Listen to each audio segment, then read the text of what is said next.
A'udzubillahi minasyaitonirrajim. Bismillahirrahmanirrahim. Assalamualaikum warahmatullahi wabarakatuh. Al-Mahmud Allahu Jalla Jalaluhu wa musalla alaihi Muhammad wa aluhu wal mad'ulahu al-bilad wa rijaluhu. Bismillahi abtadi wa bi kitabillahi ahtadi wa bi sunnati nabiyhi Muhammad sallallahu alaihi wasallam aqtadi. Bismillahi tawakkalna 'ala Allah la haula wa la quwwata illa billah. Asyhadu an la ilaha illallah wa asyhadu anna Muhammadar Rasulullah. Laqad kana lakum fi Rasulillahi uswatun hasanah liman kana yarjullah wal yawmal akhir wa zakarallaha katsira. Sadaqallahul azim. Ya, alhamdulillah, bersyukur kita kepada Allah Subhanahu wa taala kerana dengan limpah dan kurnianya serta rahmat bersama dengan kasih sayang Allah dapat lagi kita sambung pada pagi ini bersama-sama dengan bicara maqasid untuk kita teruskan sesi perkongsian dan perbincangan kita. Kalau ikutkan semalam, kita dah pun buka tentang topik berkenaan dengan mukadimah perjalanan cerita macam mana kita nak menjadikan konsep hamba. Adakah kita ni hamba kepada manusia ataupun kepada sistem Allah? Jadi ini adalah satu benda yang akan sentiasa diulang-ulang daripada zaman Nabi Adam sampailah kepada zaman kita. Hari ini dia akan menjadi satu discussion yang tidak akan pernah putus, kerana selagi mana adanya manusia, selagi mana adanya seorang yang merasakan dirinya berpengaturan, ada pengatur, dia diatur dan dia memerlukan kepada pengaturan, maka selagi itulah kita memerlukan kepada satu konsep pengabdian. Jadi kita nak mengabdikan diri kepada Allah, atau kita ni hanyalah nak menjadi orang yang sekadar duduk di atas muka bumi ini, hanya menumpang, jadi seorang penumpang, dahlah menumpang, jadi penumpang saja, duduk dekat atas dunia, sekadar kita berjalan menuju ke satu destinasi yang akhirnya membawa kita sama ada ke syurga atau ke neraka. Kalau jadi penumpang, tempat kita hanyalah sebagai satu laluan ke neraka. Alright. Jadi insya-Allah terima kasih kepada semua yang menonton, kepada semua yang menunggu perkongsian pagi pada hari ini. InsyaAllah, terima kasih kepada semua yang sama-sama dengan saya. Dan kita akan teruskanlah perbincangan kita dengan lebih lanjut untuk kita sama-sama masuk kepada topik yang seterusnya. Topik hari ini dia kena mula daripada satu surah, daripada surah 90 ayat 10. Okey, kita akan mula daripada situ dulu. Sambil-sambil itu kita akan buka kepada konsep yang akan lebih besar dan semakin membesar, dan bagaimana kita nak relatekan dengan perbincangan semalam. Jadi insya-Allah. Okey, boleh buka surah 90 ayat 20 ayat 10 dulu. Okey, buka ayat 10 dulu. Ini surah Al-Balad, surah 90, surah Al-Balad. Ini kita cuba dapatkan sedikit sebanyak macam mana kita nak kena faham apa misi dan tanggungjawab kita di atas muka bumi ini. Dan kebanyakan daripada kita merasakan yang kita sedang diikat oleh satu sistem. Dan sistem itu adalah sistem yang sebenarnya semakin hari semakin mendesak kita, semakin menyebabkan kita jadi rapuh, jadi jauh, atau mungkin juga kita semakin tercari-cari apakah kita punya misi dan visi yang akan kita lakukan, ataupun kita sedang berusaha untuk dapat apa matlamat dan tujuan hidup kita di atas muka bumi ini. Okey, saya tengah buka dekat display ni. Okey, ada yang dah post ke? Alright. Okey, tutup sekejap. Okey, sekejap kita bagi nampak muka sikit. Okey, itu dia, muka dah keluar.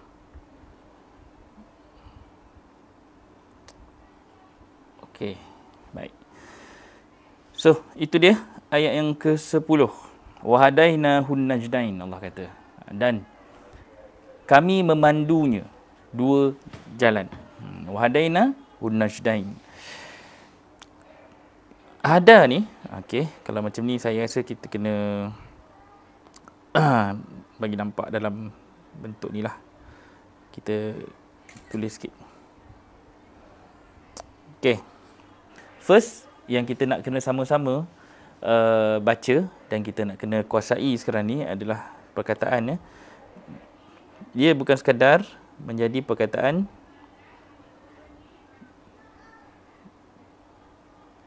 memandu.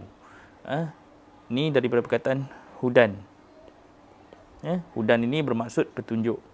Dan kami tunjuki, dan kami tunjukkan kepada kamu, kepada dia, dua jalan. Sebenarnya Najdain ni pun sebenarnya bukanlah nak dikatakan dua jalan. Sebenarnya dia seolah-olah seperti satu contoh bukit. Dia bermaksud, kalau kata bukit ni dia mesti berbentuk jalan yang dia mesti mendaki.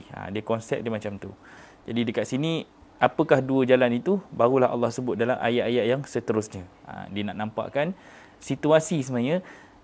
Petunjuk itu bukan nak kata dua jalan yang macam kita faham, kita akan nampak satu highway yang ada dua simpang. Dia bukan macam tu. Dia mesti adalah dalam bentuk wahadaina hun najdain, dan kami tunjukinya dua keadaan. Dia macam tu, lebih kurang maksud dia.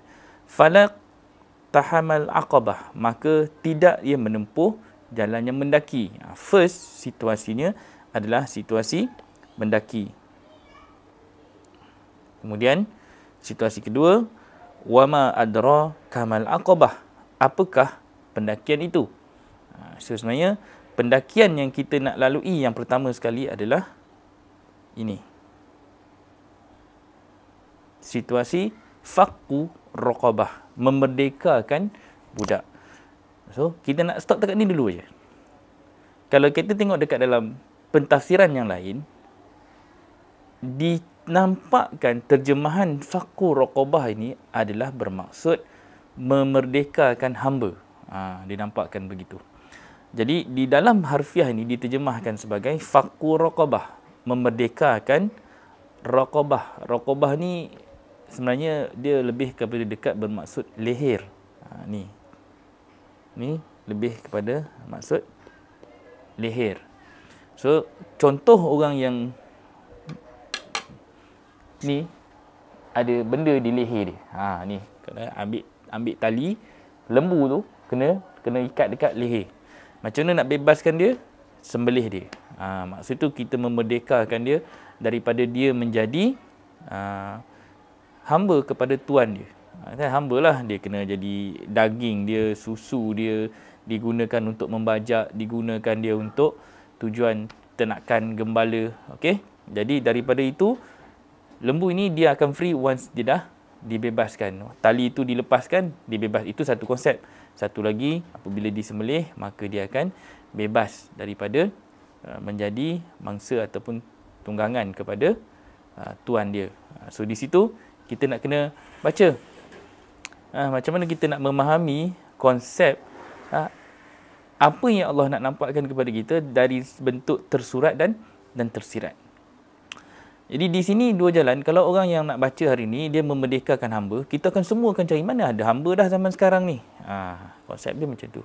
Kita kata dah tak ada dah manusia yang diperhambakan. Tetapi sebenarnya kita kena tahu dari sudut perhambaan itu, dari sudut bagaimana kita menjadi hamba itu adalah kita menjadi hamba kepada sistem. Jadi memerdekakan budak ini lebih kepada sistem. So semalam kita menampakkan situasi. Situasi di mana kita ni adalah orang-orang yang duduk di dalam sistem yang sangat-sangat detail bagaimana mereka mencipta dunia ini dengan penuh propaganda dan agenda. Agenda pemesongan akidah, agenda pemesongan agama, agenda memisahkan manusia ini daripada yang hak dengan yang batil. Dan inilah yang menyebabkan kita semua menjadi manusia-manusia yang lalai, yang leka, yang semakin jauh dengan Al-Quran. Menjadikan kita ni semakin jauh dengan agama. So, tulis dekat nota masing-masing. Nota penting yang kita kena ada adalah di sini. Mission kita adalah untuk membebaskan diri kita. Jangan kata orang lain. Jangan kita nak membebaskan hamba. Sekarang ni, yang susahnya, ini yang Allah nampak ni. Susahnya adalah pendakian tu. Bukan mudah. Bukan mudah. Lebih jauh kita ke depan, lebih jauh, maka kita akan jadi orang yang sangat-sangat susah. Sebab apa? Sebab kita akan jadi manusia yang sentiasa diuji. Tahu, semakin tinggi, semakin nafas semakin rendah. Nafas semakin rendah, tahu, kita semakin penat, kita semakin letih. Boleh ke tak boleh? Sebab apa? Sebab kita semakin nampak dada akan semakin sempit. Why? Sebab oksigen dah makin kurang kalau kita mendaki tempat yang tinggi lah, kan? Jadi di situ pun ujian kita ni sebenarnya hari ni kita dalam keadaan tenang. Bila kita tahu satu situasi, kita ni sudah hidup dalam keadaan terpesong. Kita dipesongkan. Kita duduk dalam keadaan akidah yang kita hari ni diancam dengan pelbagai propaganda. Kalau selama ni kita tenang, kita tak pernah kisah pun tentang apa yang berlaku kepada agama kita, kepada anak-anak kita, tiba-tiba kita dapat satu kebenaran, hakikat yang menyebabkan kita pasti kita duduk dalam situasi yang panas, yang ramat, yang dalam keadaan kita ni jauh daripada kebenaran agama yang sebenar, maka waktu tu kita akan rasa terpukul. Tahu? Terpukul. Bila terpukul ni, susah nak menerima sesuatu teguran yang datangnya pula daripada langit. Tambah kalau kita selama ni baca Al-Quran, baca dalam keadaan kita tidak pernah membacanya dengan betul. Kita hanya baca bahasa Arabnya. Kita tidak pernah membacanya dari sudut strategi. So this is the system. Yahudi buat apa? Yahudi menggunakan ayat ini, always they are using it as a reverse engineer. Okay? Reverse engineeringnya mereka mengubah apa yang Allah nampakkan betul, mereka tukar dan terbalikkan menjadi tak betul. Apa yang Allah kata salah, mereka tukar dan terbalikkannya menjadi sesuatu yang benar. Jadi di sini dilema kita pula sebagai umat Islam, kita susah nak memahami ni. Mana kita nak pergi ni? Ke mana kita nak bawa ayat ni? Bagaimana kita nak terjemah dan tafsirkan kerja buat ini? Jadi ini adalah satu benda yang kita kena cari. So nak memerdekakan diri kita, kita kena keluar daripada sistem yang mereka dah tuba kita, mereka dah cipta kita. Jalannya sangat sukar kerana jalannya susah. Dan inilah antara benda yang paling susah kita nak buat. Yang pertama sekali adalah nak keluar daripada stigma, dogma, doktrin. Baca Quran untuk pahala. Itu satu perkara yang sebenarnya sangat susah untuk kita keluar daripada mentaliti orang Melayu. Dan benda ni sangat-sangat sukar. Tambahan pula, dalam kita dah umur dah 40 tahun, dah 50 tahun, dah hidup terlalu selesa dengan kita mencari agama itu dalam bentuk pahala. Tapi hakikatnya agama ini hendaklah dikerjakan. Agama mesti dilaksanakan. Al-Quran ini diturunkan untuk menjadi satu bentuk pedoman dan petunjuk. Ni, kalau kita tengok ni, perkataan dia kat sini, petunjuk. Dan dia adalah satu petunjuk yang jelas. Yang jelas diberikan khusus kepada manusia-manusia yang hidup jiwanya. Okey? So, kalau kita tengok hidup jiwanya, maka kita akan sambung kepada surah 36 ayat 36 tu surah apa? Yasin. Tengok surah 69, 70.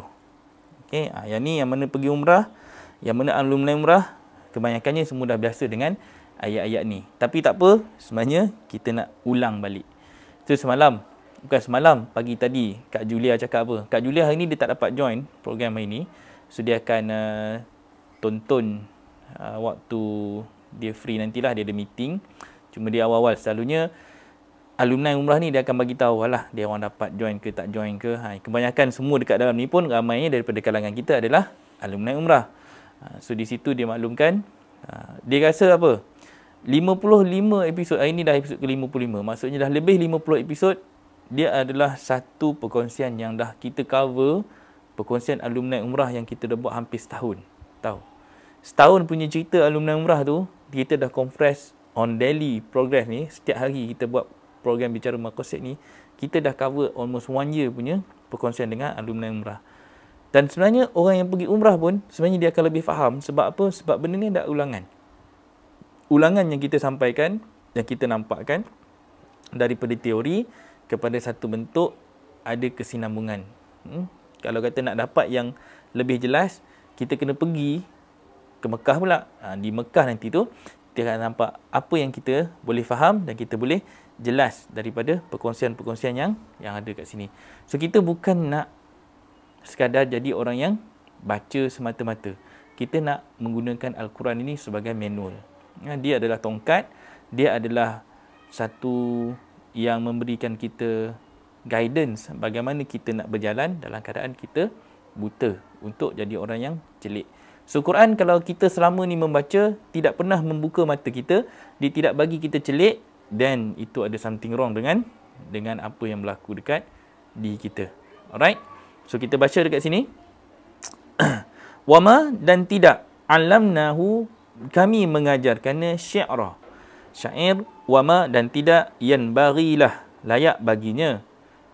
In huwa illa zikrun kecuali peringatan wa Qur'anun mubin. Okey. Sini kita nak kena faham. Pertama sekali dinampakkan di sini kalau dalam ayat-ayat yang lain, terjemahan yang lain, dan tidaklah kami mengajarkannya. Ia itu dinampakkan tentang Nabi Muhammad. Okey. Tidak kami ajarkan dia, tidak pantas kami mengajarkan Nabi Muhammad, itu syair. Pertama sekali dia adalah satu deklarasi yang Allah declare dalam Al-Quran.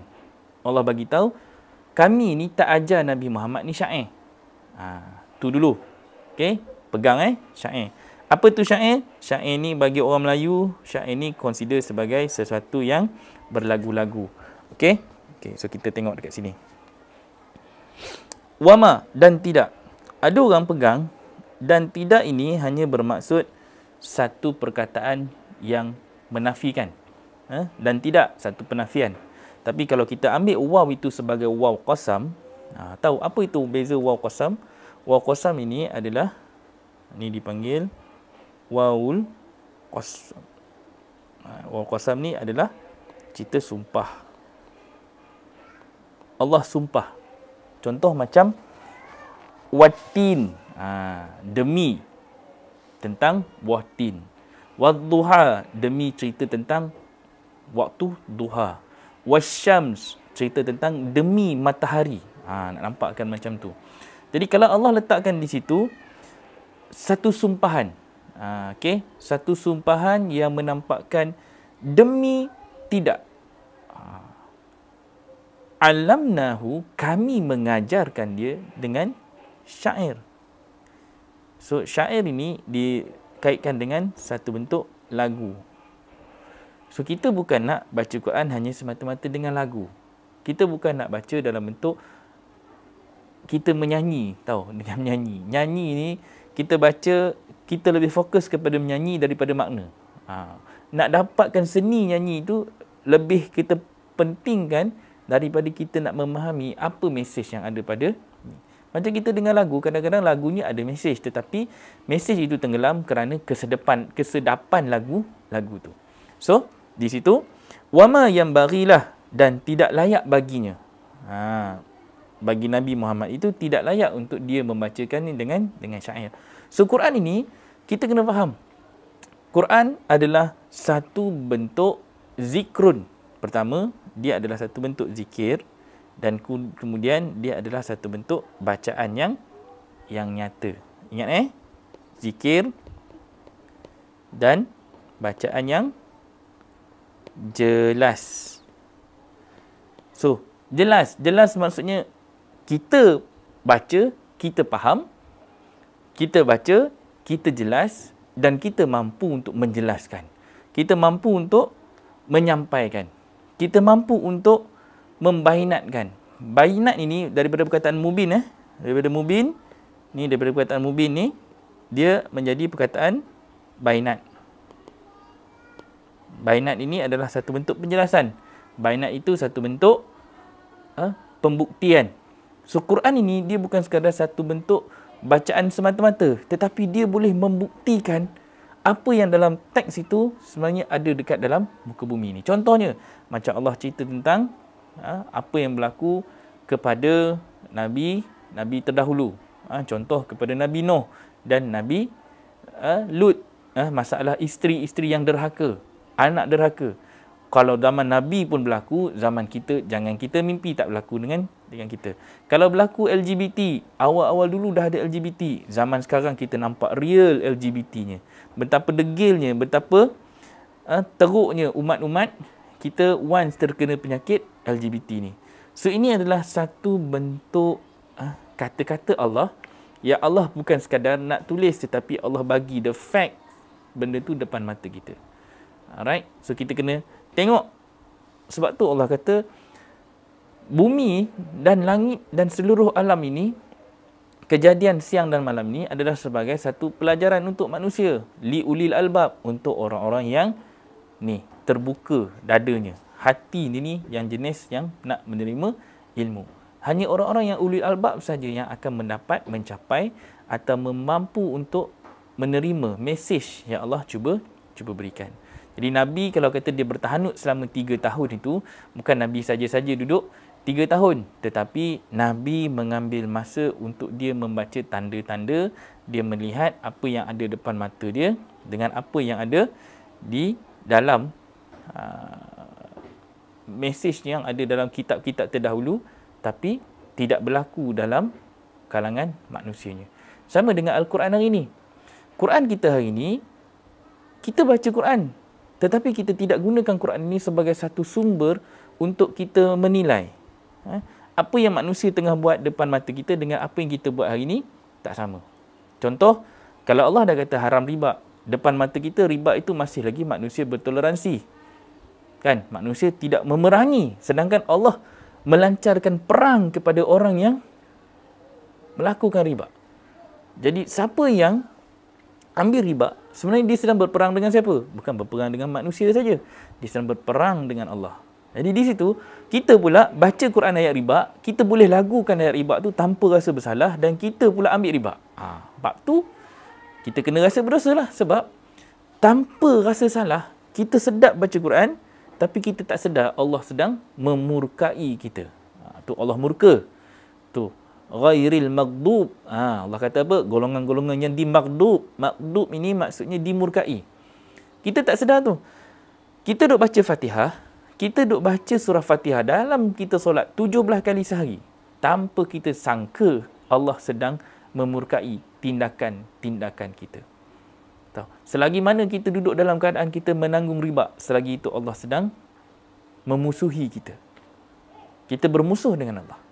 Kita berperang dengan Allah. Dan kita tak menjadikan Quran ini sebagai satu ayat yang jelas, yang memberikan penjelasan, yang nyata, yang kita nampak berat, dosa dan neraka, kan, syurga dan pahala itu kita hanya jadikan dalam bentuk angan-angan. Padahal kita kena tahu, once Allah nampakkan satu bentuk perumpamaan yang Allah nak kita jadikannya sebagai satu bentuk pelaksanaan dekat atas muka bumi. So ini adalah kerja dan tanggungjawab kita. Kita kena cari jalan. Macam mana kita nak jadi seorang hamba yang betul-betul memahami mesej Allah. Kalau kita terus pada syair-syairan, kita terus kepada bentuk hanya melagu-lagukannya, sampai bila-bila kita tak akan memahami apa tujuan dan maksud ayat-ayat Allah ini. Okey? Itu satu. So ingat dia bukan sekadar syair, dia adalah dalam bentuk bacaan yang jelas. Wa Qur'anun mubin. Okey? Itu satu kata kunci lah. Okey, so saya off dulu yang ni.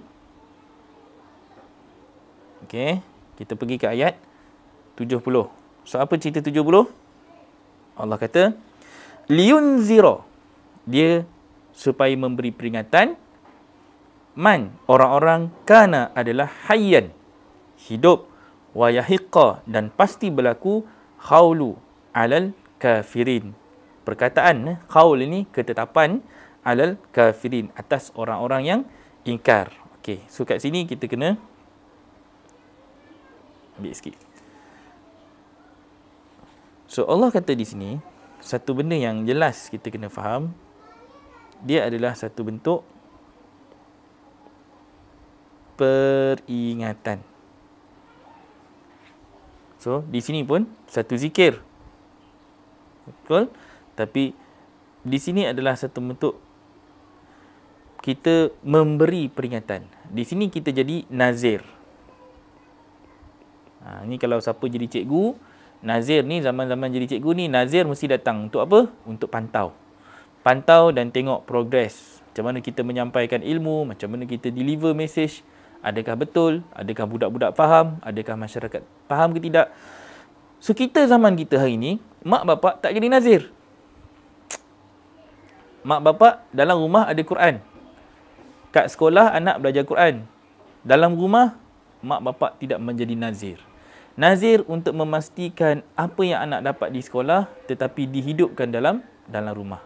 Kita jadi orang yang hidup ke mati? Di sini kita nak kena kenal Al-Quran tadi ni. Dan Allah kata Allah bagi Al-Quran yang jelas, tetapi kita baca Quran, ni surah apa ni? Ni surah Yasin. Ni dalam surah Yasin, surah 36. Surah Yasin. Apa yang berlaku dengan surah Yasin ni? Kita baca dekat orang mati. Kita tak baca dekat orang hidup. Apa yang kita buat? Depan mata kita, Al-Quran ini berguna untuk menjadi satu bacaan kepada orang yang hidup. Tetapi bagi kita, Al-Quran tak jadi bacaan yang hidup. Kita jadikannya sebagai bacaan untuk orang yang dah mati. Kita baca untuk orang mati tu. Adakah berguna Quran itu untuk orang mati ketika itu? Sudah tidak mampu lagi untuk menyelamatkan dia. Tetapi Quran ini mampu untuk menyelamatkan manusia yang masih hidup, yang nak keluar daripada kejahilan, yang nak memerdekakan dirinya daripada sistem yang menyebabkan kita jadi orang yang terus lalai dan leka dalam sistem ciptaan manusia. Masalah kita hari ini, kita tak jadi orang yang betul-betul faham mesej Al-Quran ini. Al-Quran ini adalah satu kitab yang akan menyelamatkan kita. Yang kita duk baca bahasa Arab itu saja, kita hanyalah jadi satu umat yang masih lagi bergantung harap pada angan-angan pahala. Dia, macam mana kita nak gunakan Quran ini sebagai panduan atas muka bumi? Takkan nanti waktu kita mati, baru kita rasa nak jadi macam mana Allah kata, kan? Mereka minta untuk kembali ke dunia, untuk apa? Untuk melakukan islah. Untuk kembali balik melakukan kebaikan. Apa yang dia nak islahkan? Inilah antara bendanya. Sebab mati nanti, Allah akan menampakkan kebenaran dan hakikat hidup yang sebenar. Tapi waktu tu, kita dah tak boleh buat apa dah. Kita nak kembali ke dunia balik, kita nak buat islah, dah tak mampu. Sebab kita dah di alam lain. Jadi rugilah. Rugi sebab kita jadi manusia yang tak gunakan Quran itu ketika kita hidup. Ketika kita sudah pun mampu untuk berfikir yang mana hak, yang mana batil. Melainkan kita sampai sekarang, kita tak kenal lagi mana satu yang betul, mana satu salah. Dan kita akan jadi orang yang sangat-sangat rugi.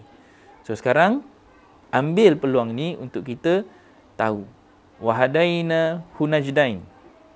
Dan kami tunjuki kamu dua jalan. Jalan yang lurus, jalan yang bengkok. Jalan yang betul, jalan yang salah. Jalan yang mendaki lagi sukar atau jalan yang mudah. Kalau nak mudah, Quran ini mudah bagi kita. Baca jalan Arabnya. Tunggulah pahalanya. Maka Quran ini tidak akan jadi Quranun mubin. Sampai bila-bila dia tak jadi Quran yang jelas. Sampai bila-bila dia tak mampu untuk jadi bacaan yang mampu untuk mendidik jiwa kita memahami agama. Dia cuma jadi bacaan yang kita baca ni sebab nenek moyang suruh baca, kita baca. Dia jadi bacaan yang menyebabkan kita kekal dalam kejumudan membaca Quran hanya untuk ritual semata-mata. Yang ni lah benda yang kita nak kena memerdekakan diri kita dulu daripada fahaman nenek moyang. Tak mudah, tak mudah. Benda ni bukan mudah. Dia memerlukan satu akal yang sangat-sangat sihat untuk memikirkan kita ni sedang berada di mana. Di jalan yang lurus atau di jalan yang bengkok. Ni kita gear up daripada penyampaian-penyampaian terdahulu. Kita tak stop lagi falsafah Al-Baqarah. Kita sebenarnya masih dalam tema falsafah Al-Baqarah. Cuma saya tak masukkan sebagai satu tema. Kerana apa? Kerana kali ni kita just macam satu revision untuk kita revise. 50 episod yang lalu tu rasanya terlalu besar untuk kita bawa sambung ke dalam episod-episod yang mendatang. Melainkan we digest sedikit demi sedikit. Kan? Siapa yang masuk program parenting, masuk program Al-Quran nanti, ya, kita ada TAQ nanti, kita ada tafsir asas tadabbur Quran tu dengan kita gunakan konsep anatomi Quran, dan situ saya boleh londehkan. 3 hours is good enough, sufficient time untuk saya londehkan how kita nak membaca Quran ini secara prinsipalnya, di mana kita nak cari kata kunci, keyword yang Allah bagi dalam Quran. Contoh sekarang ni macam kita pegang tadi lah, mubin contohnya. Mubin ini berasal daripada perkataan apa? Bayan, bainat, tabayyun, semua itu daripada satu tema. Kita baca tentang zikir, kita akan jumpa semua perkataan-perkataan zikir itu yang menampakkan kepentingan zikir itu sebagai maksud yang membina, bukan maksud yang subhanallah, subhanallah, subhanallah, subhanallah, subhanallah. Itu sekadar zikir. Zikir yang di mulut, dia tidak jadi zikir yang menjadikan kita nazir. Padahal zikir tadi itu akan menyebabkan kita jadi orang yang nazir. Zikir itu sebagai satu peringatan, tapi nak melaksanakan peringatan itu perlukan orang yang sentiasa ada nazir. Contoh, satu polisi. Quran adalah satu polisi. Yang nak menjalankan polisi itu adalah polisnya. Itu dipanggil polis dan polisi. Kita perlukan penguatkuasa. Siapa yang nak menjalankan penguatkuasaan tadi?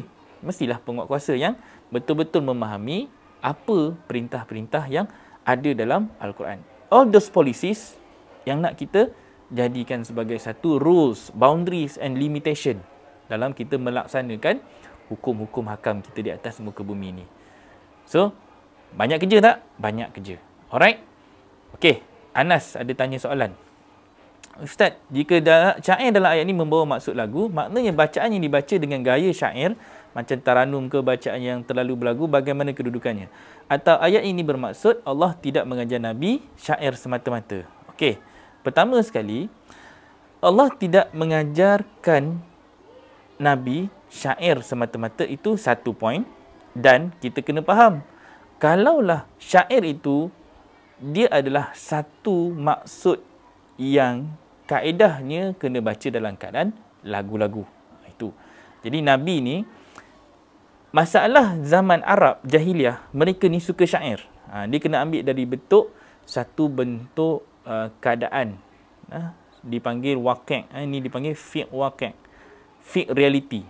Okey, fiqh. Fiqh tu dia dipanggil fiqh. Fiqh waqi', fiqh dalam keadaan reality semasa. So keadaan semasa Arab jahiliah waktu tu, Arab terkenal dengan syair. Waktu tu banyak syair-syair, kena pula daripada Parsi masuk apa semua. Jadi semua budaya Arab itu adalah datang dalam bentuk syair. So Nabi Muhammad dia nak menyampaikan sesuatu waktu tu, orang duk kata Nabi ni bersyair. Sebab ayat-ayat Quran yang Nabi bawa itu kan dia punya bunyi tu, dia ada rhythm dia. Kan rhythm dia tu bunyinya macam syair. Tapi Nabi ni datang, dia bukan nak bagi syair kat korang. Nabi datang nak bagi peringatan. So cuba bayangkan, kita nak bacakan peringatan kepada manusia, takkan kita nak baca dalam keadaan bersyair. Sama juga macam hari ni. Kalau saya baca Arabnya kepada semua yang dalam ni, tanpa saya fokus kepada pembacaan yang membawa makna yang jelas, adakah kita akan jadikan Quran yang saya baca sebagai peringatan, atau dia kekal menjadi satu kelas tajwid? Dia hanya jadi kelas yang kita baca dalam bentuk apa? Baca dalam bentuk lagunya lah. Kita hanya fokus pada laguan semata-mata. Taranum, bacaan yang berlagu itu baik untuk kita mengindahkan Al-Quran. Boleh, bukan tak boleh. Itu nak memperindahkan bacaan Quran. Tetapi sekarang ni, bukan kita nak indahnya Quran itu hanya sekadar pada kata-katanya, tetapi pada maknanya. Makna tu yang akan membuatkan kita faham maksud tujuan. Kenapa kita kena jadi manusia yang memahami hakikat kejadian, dan juga kenapa kita ini dilahirkan sebagai Muslim. Dilahirkan sebagai orang beriman. Kalau tidak, formula yang Allah bagi dalam Quran ini gone. Dia cuma jadi satu bentuk hiburan, halwa telinga. Tahu, kita kata, oh sedap dengar Quran ni, tenang hati. Tenang kerana lagunya. Tetapi kalau siapa faham makna Quran ni, dia tak tenang sebab apa? Banyaknya aku tak buat lagi. Macam-macam aku tak buat lagi. Banyaknya Allah bagi peringatan ni. Allah kata, celakalah, celakalah, celakalah. Celakalah orang yang solat. Fawailul lil musallin. Dah solat pun Allah kata celaka lagi. takkan kita nak relax, takkan kita nak tenang, takkan kita tak nak ambil tahu kenapa kita ni dikatakan celaka. Kenapa kita ni Allah boleh jadi murka macam tu sampai orang yang solat pun Allah labelkan sebagai golongan yang celaka. So kita tak nak kita ni dibuai dengan kesedapan dan keseronokan membacanya dalam bentuk berlagu indah. Bukan tak indah, cantik. Allah cantik dan Allah suka sesuatu yang cantik. Allah itu indah dan dia suka kepada sesuatu yang indah. Tetapi yang hak adalah yang hak, yang benar. Dia tidak boleh dicampur adukkan yang hak dengan yang batil. Sebab baca Yasin, pertama sekali kita kena tahu. Yasin wal Quranil Hakim. Yasin ini dinampakkan sebagai jantung kepada Al-Quran. Dia mampu menjadi satu konsep surah yang nak memberikan kita satu peringatan. Peringatan yang tidak pernah diberikan kepada bapa-bapa terdahulu, nenek moyang kita. Tu kita tengok ayat yang ke-6. Okey, kita off dulu ayat ni. Di surah yang sama, cuba pergi dekat ayat yang ke-6. Ni seronoknya kita pakai ni. Kita boleh tengok. Allah kata apa kat situ? Litunzira, agar kamu memberi peringatan. Okey, Allah kata apa? Tadi Allah cakap peringatan litunzira qauman ma, untuk agar kamu berikan peringatan kepada kaum yang belum unzira. Okey, saya kena bagi inilah. Screenshot sikit. Okey. Allah kata apa? Agar kamu berikan peringatan kepada kaum, li kaum yang belum diberikan peringatan, bapa-bapa mereka, abauhum, abauhum fahum ghafilun, yang mana mereka lalai. So sebenarnya sungguh-sungguh pasti berlaku qaulu alal aksarihim fahum la yu'minun. Kita ni sebenarnya Allah kategorikan sebagai peringatan dah bagi. Aku dah bagi Al-Quran, aku dah bagi petunjuk, aku dah bagi hidayah, aku dah bagi jalan yang lurus, tapi mereka tak nak ikut, mereka tak nak beriman. Kebanyakan daripada mereka ini tak nak terima qaulun ala aksarihim. Satu qaul yang dah dibacakan kepada mereka, yang dah disampaikan kepada mereka, tetapi mereka tidak mahu menerimanya.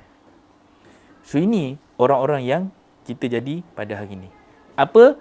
Adalah satu umat yang kaum ni, bapa-bapa mereka ini, kaum yang kita semua ni sudah lama jadi orang-orang yang ghafilun, lalai. Cuba kira umur kita ni sekarang dah berapa puluh tahun. Berapa lama kita dah lalai dengan Al-Quran? Berapa lama kita dah abaikan Al-Quran? Berapa lama kita dah meletakkan Quran itu bukan sebagai satu perlembagaan hidup?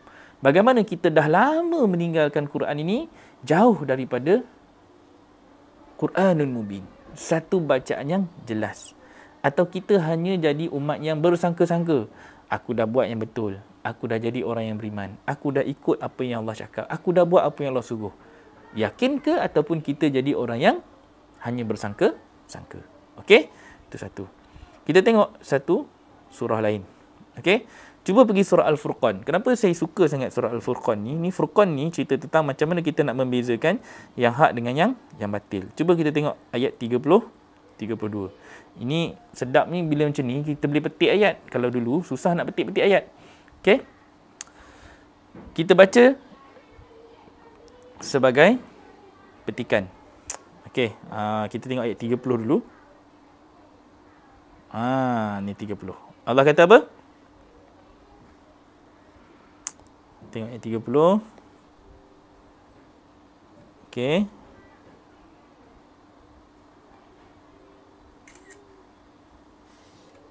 Okey, ayat 30. Apa Allah kata? Allah kata, waqala, dan berkatalah Rasul mereka. Dan berkatalah Rasul, Rabbi, ya Rabbi, inna, sesungguhnya kaumku attaqazu, mengambil Al-Quran ini mahjura. Okey, Kalau siapa yang ada Quran terjemahan tu, kalau tulis dekat tu, tengok. Dan Rasul berkata, buang Nabi Muhammad tu ketika ini, zaman tu zaman Nabi Muhammad. Okey? Dan berkatalah Rasulnya, ya Tuhanku, sesungguhnya kaumku telah menjadikan Al-Quran ini diabaikan. Kita ni dahlah tadi jadi orang yang ghafilun, lalai. Lalai, kemudian kita mengabaikan pula Al-Quran ini. Kita meninggalkan Al-Quran ini. Kita tak gunakan Quran ini seperti Al-Quran itu sebagai satu petunjuk yang jelas, yang hak.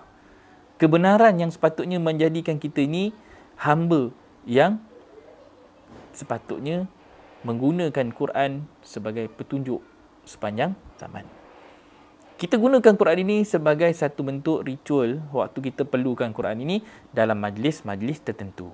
Tahlil, Yasin, nak masuk rumah kan, baca surah Al-Baqarah, nak masuk rumah baru kan. Kalau ada program-program tertentu, Al-Quran ini kita panggil seorang budak tahfiz baca Quran dalam satu juzuk. Lepas tu kita rasmikan program ini pada hari ini dengan Bismillahirrahmanirrahim. Maka bermulalah program itu. Jadi Al-Quran itu hanya dijadikan seremonial. Satu seremoni untuk kita nak dapatkan satu redha. Tahu, kita letak mudah-mudahan Allah redha majlis pada hari ini. Dengan sebab apa? Sebab kita dah buat Quran lah. Kita dah buka majlis tadi dengan Quran. Paling malang lagi, paling celaka lagi, mulanya dengan Quran. Tengah-tengah majlis nanti adanya terlompat-lompat, terkinja-kinja, adanya majlis yang menyebabkan pergaulan, percampuran lelaki dan wanita, tak ada batas. Paling kesian lagi dan paling sadis sekali, satu program itu namanya Islamik, yang duduk dalam untuk orang Islam, yang mulanya dengan basmalah kan. Okey, kita rasmikan program kita pada ini dengan Bismillahirrahmanirrahim. Hujung-hujung program tu ada yang keluar berdua-duaan, masuk hotel, kemudian berzina. Dan macam mana kita nak kata Quran yang kita baca tadi tu mampu untuk memberikan kita ini satu peringatan? Tak. Orang yang dengar tu pun dengar lagunya saja, dia tak faham apa. Sebab mesejnya tak sampai. Mesej ini tidak dijelaskan. Tahu, Quran, the message is not delivered. Simple thing nak cakap, kita baca Quran tetapi kita tidak faham. Mesejnya sampai tak? Tak sampai. Okey? Yang penting adalah baca dan kita dapat maksud dan tujuan ayat ini dibacakan untuk kita. So hari ni nak saya baca mudah saja. Allah bagi Quran untuk kita tahu kita ni duduk dekat golongan mana. Golongan betul atau golongan salah. Golongan kafir ke, munafik ke, fasik ke, fasad ke, Fir'aun ke, siapa ke, Allah bagi nama-nama ni supaya apa kita kenal. Engkau ni siapa? Dah kenal engkau siapa, takkan nak duduk, aku Fir'aun. Allah bagi peluang lagi untuk kita berubah. Why? Sebab kita masih lagi bernyawa. Kita masih ada masa untuk berubah. Jangan sampai jadi macam Fir'aun, dah nak mati, baru kata, aku dah beriman dengan Tuhan Musa. Waktu tu dah nak mati. Fail. Allah reject pengampunan dan juga taubat kita. So, kita kena jadi golongan-golongan yang memahami di mana duduknya kita. That's why tajuk hari ini, adakah kita ni hamba yang terpilih? Adakah kita ini jadi umat yang di akhir zaman ini hanya sekadar umat yang menambah fitnah kepada agama, atau kita ni umat yang terpilih untuk mengeluarkan manusia dari fitnah ni? Nabi Muhammad adalah manusia yang dipilih untuk mengeluarkan manusia daripada fitnah dan kembalikan mereka ke jalan yang lurus. Kita, adakah kita sekadar duduk dekat dunia ini, dapat Quran tapi tak faham fungsi dan peranan kita sebagai seorang hamba Allah? Okey? So di situ kita nak kena letakkan balik di mana tujuan pengabdian kita kepada Allah. Jadi Allah kata, "Wama khalaqtul jinna wal ins illa liya'budun." Tidak kami ciptakan jin dan manusia itu melainkan untuk mengabdikan diri kepada Allah. So mengabdikan diri yang bagaimana? Bagaimana kita mengabdikan diri? Kalau kita sekadar mengabdikan diri dengan membaca Quran itu dengan lagu-lagunya sahaja, tanpa kita membacakannya dengan kefahaman yang jelas, then something wrong. Kalau kata sekarang ni, dah berapa tahun dah? Kalau saya umur 37, nak masuk 38 dah tahun depan. Bermula khatam Quran daripada umur 7 tahun, 8 tahun. 9 tahun dah khatam. Darjah 3 waktu tu. Lebih kurang, buat majlis, kan kita khatam Quran. Bacalah daripada surah Duha tu sampai habis surah An-Nas. Baca. Khatam Quran. Dapatlah majlis khatam Quran, makan pulut kuning, selesai. Satu round. Waktu tu mak bapak dah bangga dah. Mak ayah kita dah bangga dah. Macam dah selesai dah tanggungjawab dia didik anak dengan Al-Quran. Sekarang ni it's up to you untuk menyambung membaca Quran. Once it's up to me tu, waktu tu datang macam-macam rasa. Pergi sekolah, baca Quran. Baca Quran, khatam habis. Habis khatam dah. Baca lagi, khatam. Dah. Baca, khatam lagi. Dah habis khatam. Sampai peringkat kita menghafal pula Quran. Hafal Quran untuk jadi imam, untuk kita buat dalam program tahlil, yasin, untuk kita jadi satu zikir maksurat. Hafal. Bawa hari Jumaat dah kena hafal 2 surah. Kan? Kena hafal surah Sejadah dengan surah Insan. Untuk apa? Jadi imam waktu subuh nanti. So, kita cuma jadikan Quran itu sebagai satu bentuk ritual semata-mata. But then, kita tidak tahu bagaimana kita nak membawa Quran ini dalam kehidupan. Saya rasa, saya ketika umur saya tu, waktu umur 28 tahun, anak sulung saya tu keluar. It trigger me how to create anak yang memahami Al-Quran. Waktu tu saya belum bersama dengan Prihatin lagi. Saya tidak bersama dengan RPWP lagi. So, di situ kita nak mencari satu sistem pendidikan yang menyebabkan anak ni kena faham Quran. Sebelum saya grad tu, waktu tu dekat UM, sempat lagi lah masuk dalam beberapa siri program-program hafazan ataupun hafaz Al-Quran cara pantas. Kita masuk program tu. Kan? Dah kahwin, sambung lagi belajar. Kita masuk Al-Quran bersanad. Belajar. Untuk apa? Dengan harapan apa yang kita baca ni sanadnya bersambung dengan Nabi. Bukan tak buat, kita buat. Tapi hujungnya Quran itu masih kekal menjadi satu bentuk bacaan. Ni cerita dia. Dia hanya kekal jadi bentuk bacaan. Berapa ramai daripada kalangan kita hari ini, tanya diri sendiri, jangan tanya orang lain, tanya diri sendiri. Adakah Quran kita ini hanya kekal sebagai bacaan atau dia sudah bertukar menjadi satu peta kehidupan? Peta kehidupan ini maksudnya dia mampu untuk bawa kita ke satu destinasi yang jelas. Tahu? Bermula daripada seorang anak, bagaimana nak menjadi seorang anak yang baik, anak yang soleh, bagaimana nak berbuat baik kepada ibu bapa. Allah bagi timeline sampai 40 tahun. So, kita dah nampak dah. Okay, this is my timeline. Maksudnya, lepas kahwin, belum putus lagi hubungan dengan bapa. Ada tanggungjawab, dah amanah lagi. Dalam masa kita menjaga kebajikan tanggungan kita, anak, isteri kita semua, kita masih ada kebajikan mak bapak. Nak kena jaga. Dan dalam masa yang sama, kita ada perintah Allah yang kita nak kena tegakkan. Kita nak kena bawa perintah Allah ni. Sebab apa? Sebab Allah, dia nak bagi kita satu tanggungjawab dan amanah. Satu kerja. Kerja kita nak memimpin orang pula ke jalan yang lurus. Jalan yang sama macam mana kita dapat. Sama macam Nabi. Ulangannya sama macam kerja buat Nabi. Nabi dapat Al-Quran melalui Iqra'. Nabi keluarkan manusia daripada kegelapan dan kejahilan.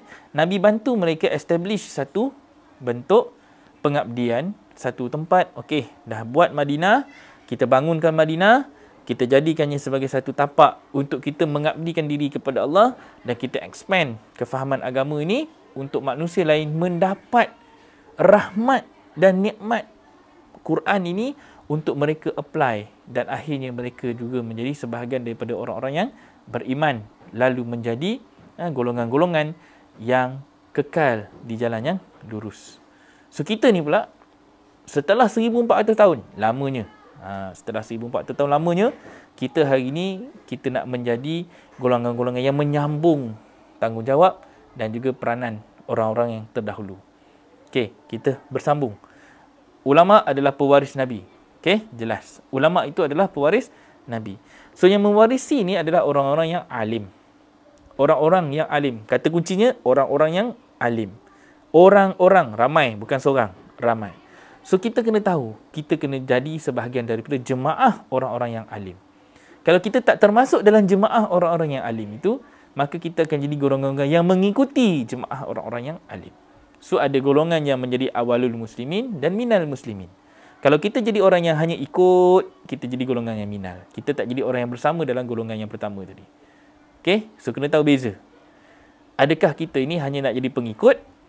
Dan pengikut ni masalahnya, dia hanya mengikut dalam keadaan taklid. Taklid ni boleh jadi taklid buta. Taklid buta ni, ikut je lah. Buat je lah. Kan? Dia buat kadang-kadang bukan dengan ilmu. Dia buat dengan ikut-ikutan. Orang tu buat, dia buat. Dia tengok tok guru dia buat, dia buat. Tak faham pun tak apa, janji buat. Ni masalah dia. Sedangkan Nabi ajar, jangan ikut membabi buta. Tak. Buat dengan ilmu. Sebab Allah kata, wala taqfu ma laysa laka bihi ilmun. Dan jangan kamu lakukan, ikuti sesuatu tanpa ilmu. Allah larang benda tu. Kemudian Allah larang lagi. Dan jangan kita buat sesuatu dengan sangka-sangka. So 17:36, surah 17 ayat 36 surah Isra dengan 10 surah Yunus surah 10 ayat 36. Sama. Ceritanya jangan buat dalam keadaan sangka-sangka. Jangan buat dalam keadaan ikut-ikutan. Sudah berapa lama dah kita buat agama dan laksanakan agama ini dalam keadaan kita ikut sahaja perintah Allah tanpa kita faham peranan dan fungsi kita sebagai seorang hamba. Okay? So kita kena cari jalan di situ. Alright? Sudah 50 minit. Sekejapnya 50 minit kan? Borak-borak dah 50 minit. Jadi, dah dapat ayat hari ini. So, saya cuma nampakkan beberapa ayat yang kita boleh gunakan dan kita boleh manfaatkan sebagai satu bentuk peringatan kepada kita. Dan dalam masa yang sama, kita nak memahami kita ini adalah golongan-golongan yang jauh daripada Al-Quran. So, hari ini kita kena fahamkan konsep. Semalam, kita ada buka beberapa timeline yang kita nampakkan sebagai guide untuk kita faham mana kita nak pergi hari ini. So, saya nak tambah sikit. Mungkin kita boleh jadikan ni sebagai satu timeline. Di mana kita dan ke mana kita nak pergi. So, destinasi kita adalah kematian. Kalau Nabi wafat umur 63. Ni Nabi wafat. So, soal diri kita. Kita bila? Tanya balik diri kita. Umur sekarang berapa? Kalau saya sekarang ni lebih kurang dalam tengah-tengah lah. Dah 37 tahun. Kalau Nabi dulu 40 tahun. Ini peringkat Nabi mendapat Iqra. So, Nabi dah terima wahyu ketika umur 40 tahun. So, baki Nabi itu lebih kurang 23 tahun. Nabi fully utilized. Nabi tak ada tinggal. Nabi utilize betul-betul. Umur 23 tahun itu sebijak yang boleh. Maksudnya, tak ada dah Nabi nak main-main lagi. Tak ada dah Nabi nak ada masa lagi Nabi nak bersenang-lenang dalam kehidupan, melainkan Nabi bersusah payah. Ni dipanggil jalan yang mendaki lagi sukar. Tak ada waktu yang mudah untuk Nabi ketika itu, melainkan semuanya adalah satu perjalanan yang Nabi lalui demi untuk meninggalkan agama ini kepada kita. So, kita pun kena faham. Ini Nabi. Kita ni macam mana? Apa yang kita nak buat dengan baki usia yang ada? So, kita tengok balik ke belakang. Ini kita kena muhasabah. Muhasabah balik. Iqra kita bakar. Surah 14 ayat. Bukan surah 14. Surah 17 ayat 14. Iqra kita bakar. So, di sinilah kita kena start Iqra. Balik kitab kita. Kitab itu, ni, amalan. Kita selama ini, adakah kita dalam keadaan kita duduk dalam perintah yang Allah kehendaki, atau kita selama ini duduk dalam keadaan kita melanggar segala titah perintah yang Allah dah berikan kepada kita. So, once kita tahu dan pasti di mana kita duduk ataupun kita sedang berada, barulah kita tahu kita ni nak bergerak ke mana. Kalau kita tak pernah pun muhasabah diri, kita tak tengok jalan kita, kita tak tengok perhatikan apa yang langkah yang kita nak kena ambil untuk kita bergerak ke depan, ataupun kita tak mengambil satu masa untuk kita melihat di mana kita punya kesilapan-kesilapan yang lampau. So, soal balik diri kita, afahukumul jahiliyah. Tengok surah 5. Ni sebagai satu tambahan lah, ayat penutup. Allah kata, dengan jelas. Surah 5 ayat 50. Afahukumul jahiliyah. Afahukumul jahiliyah. Apakah hukum jahiliyah? Yabghun, yang mereka kehendaki. Waman, dan siapakah lebih baik? Ahsanu minallah hukman. Hukumnya liqaumin, bagi kaum yuqinun, yang mereka yakini. So, adakah kita nak jadi satu golongan-golongan yang masih kekal dengan hukum jahiliah, nak duduk dekat dalam sistem jahiliah, ataupun kita nak memilih mengambil hukum Allah? Jadi ini pilihan yang ada. Kita nak jadi golongan yang bagaimana? Kekal dalam sistem yang dicipta ataupun dibuat ataupun hari ini sepenuhnya dikuasai oleh Yahudi dan Nasrani dalam pelbagai arah yang mereka gunakan dengan doktrin-doktrin yang mereka jadikan sebagai senjata untuk menyesatkan kita, melemahkan kita, mengeluarkan kita daripada sistem Allah ni, sehingga kita duduk terpalit dengan jahiliah moden. Adakah sistem jahiliah moden itu yang kita nak pilih? Riba adalah sistem jahiliah yang lama, tetapi hari ini sudah menjadi satu sistem jahiliah yang moden. Adakah kita nak duduk dalam sistem itu? Ataupun banyak lagi sistem-sistem lain yang hari ini dulunya tak wujud, sekarang dah ada. Tahu? Contohnya macam LGBT. Dulu waktu zaman Nabi Lut, Allah dah terbenamkan dah seluruh umat dia ke perut dasar bumi. Tapi hari ini timbul balik. So, adakah kita nak kekal jadi orang-orang yang sama seperti orang-orang yang terdahulu yang gagal untuk jadi golongan-golongan yang Allah kehendaki? Ataupun kita ini hanyalah jadi satu beban fitnah, duduk dalam satu sistem jahiliah yang akhirnya kita tak jumpa jalan untuk kembali kepada Allah. So, cek balik diri kita. Esok kita akan masuk kepada satu episod untuk kita sama-sama, insya-Allah saya akan bincang bersama-sama dengan Ustaz AA untuk kita kembangkan lagi konsep daripada ayat 550 ni. Okey. Esok kita akan baca daripada surah 5 juga, surah Al-Maidah, bermula daripada ayat 48 dan 49. Sebab dalam tu Allah kata fastabiqul khairat, maka berlumba-lumbalah kamu kepada kebajikan. Kebajikan yang bagaimana yang kita nak kena cari. Alright, tu untuk topik esok. InsyaAllah berlumba-lumbalah kamu menjadi hamba, tetapi hamba yang bagaimana yang Allah nak kita jadi. InsyaAllah itu perbincangan kita yang akan kita sambung pada esok hari. Okey. Terima kasih kepada semua. Terima kasih kepada sahabat-sahabat yang memberikan komen, yang memberikan kita bacaan yang semakin menarik untuk kita kongsikan, terutamanya soalan-soalan lah, macam Anas tadi ada tanya soalan, ni Umi pun ada tanya, perlu ada Ustaz Syauqi dan ulama-ulama seperti ini untuk pandaikan kita membaca Quran untuk perbetulkan bukan saja di Malaysia tapi seluruh dunia kan. Ush, takutnya dengar.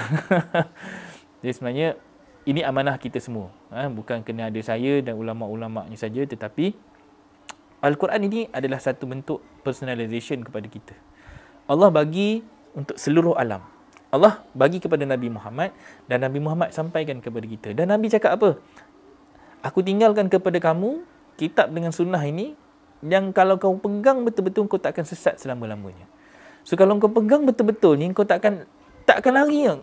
Quran ini dia bukan sekadar kita nak pegang Quran, tak kata kepala, cium dekat mulut, letak dada, dia tak jadi. Itu hanyalah satu ritual kita dalam kita menghormati Al-Quran.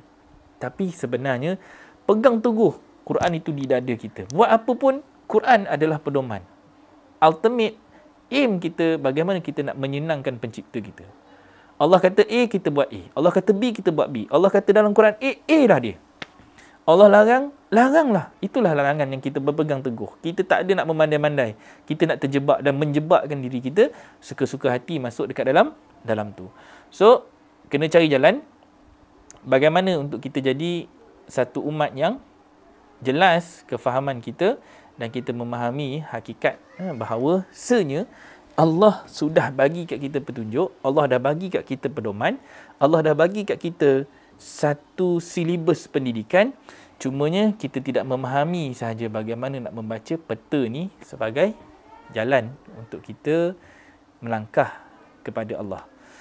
So, bukan mudah. Bagi yang masih muda, kita mungkin ada masa lagi. Bagi yang muda lah, rasa macam umur 20, umur 25, umur 30. Kan? Kalau macam saya, walaupun umur 37, tetapi saya rasa masa tak banyak. Masa dah semakin kurang. Muda tidak kata kita akan mati tua. Yang tua tak akan rasa dia akan dah terlambat. Kerana Allah itu maha adil. Bagi siapa yang mencari Allah, pasti akan jumpa kalau kita mencari dengan penuh keikhlasan. Ikhlas ini maksudnya khalas. Kita berhabis. Sampai habis usia, baki masa usia yang ada. Sebanyak mana pun, walau sesaat pun kita tak membazirkan masa itu yang Allah bagi nyawa kepada kita untuk kita mencari jalan kepada dia. Allah kata apa? Selangkah engkau, sedepa Allah datang kepada kita. Allah, kalau kita berjalan kepada Allah, berlari Allah datang kepada kita. Kan? Jangan kita duk bayang macam mana Allah berlari. Itu salah konsep dia. Nak nampakkan perumpamaan macam mana Allah nak sangat-sangat engkau datang kepada dia. Tapi kalau kata kita ni, kemahuan pun tak ada. Keinginan pun tak ada. Betul kita sibuk dengan dunia. Macam mana ayat kita baca tadi tu, surah 25 ayat 30 tu, Allah nampakkan. Nabi sendiri pun cakap dah, umat ni mengabaikan Quran. Kaumku dah mengabaikan Quran. Tambah pula kita baca surah Yasin ayat 6 tadi kan. Peringatan yang dah dibacakan, nak dibacakan kepada bapa-bapa keturunan yang tak pernah disampaikan lagi kerana mereka ni orang yang ghafilun, lalai. So, berhabis-habislah. Khalas. Khalas ni berhabis.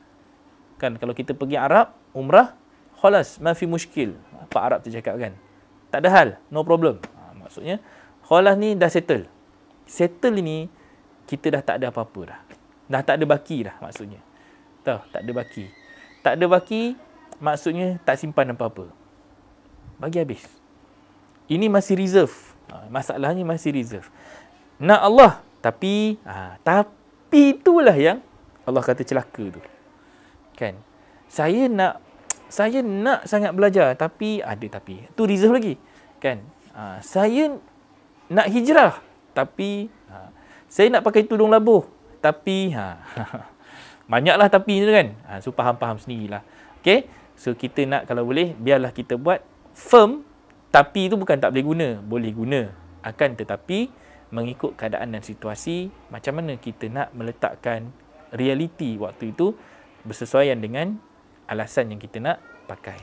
Okey, insya-Allah Allah Maha mengetahui, Allah Maha adil, Allah lebih tahu keperluan kita. Dalam masa yang sama Allah pun menyediakan satu strategi makar dia untuk kita, dan kita pun kena faham bagaimana hendak jadi golongan-golongan yang bertakwa, beriman sebenar-benar iman kepada Allah, insya-Allah. Alright. Itu saja daripada saya. Kita jumpa lagi pada esok hari bersama dengan Ustaz AA insya-Allah untuk kita kupas tajuk ini dengan lebih mendalam. Okey. So kena bersama-sama dengan saya esok 10